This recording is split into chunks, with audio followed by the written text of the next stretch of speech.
Enough of the idle stuff. I know you're here to see this unboxing. As you know, I'm going to lower the car next. So I went to a place called Eaton, Detroit Springs. They're the only company that makes lowering springs for the Panther bodies. And I want to go that route over trying to cut springs and all this other stuff. That's stupid and kills the ride quality. So let's see what I got here today. I ordered part of the kit. Let's see what's in here.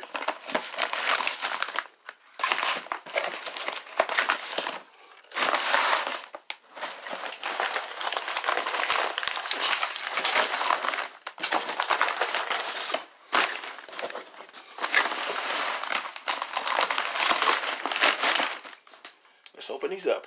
And here they are. These are special shocks.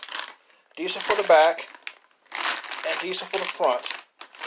These are special shocks made by a company called Viking. They're for the Panther bodies. For this particular model, it's for the 2000.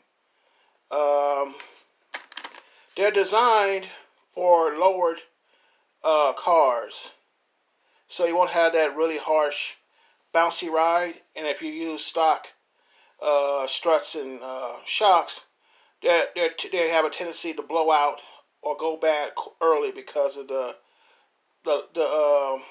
lowered height of the vehicle and the springs.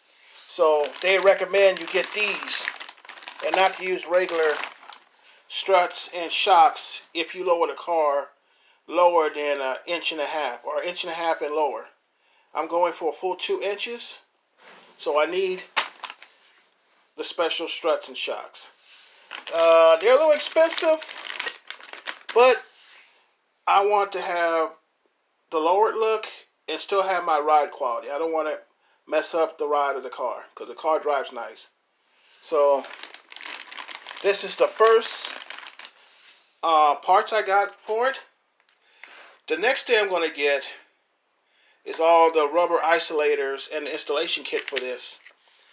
And then I'm ordering the springs. It'll be like I'll be ordering some parts every week until I get the full thing. So the next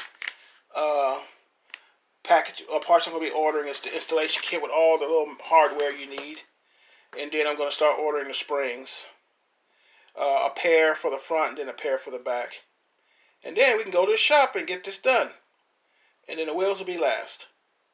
So that's all I needed to show today. Just to tell you that I'm starting to lower the car. And this is the first step onto doing it the right way.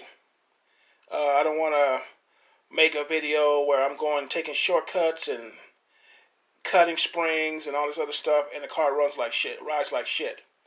I want this to ride good and look good.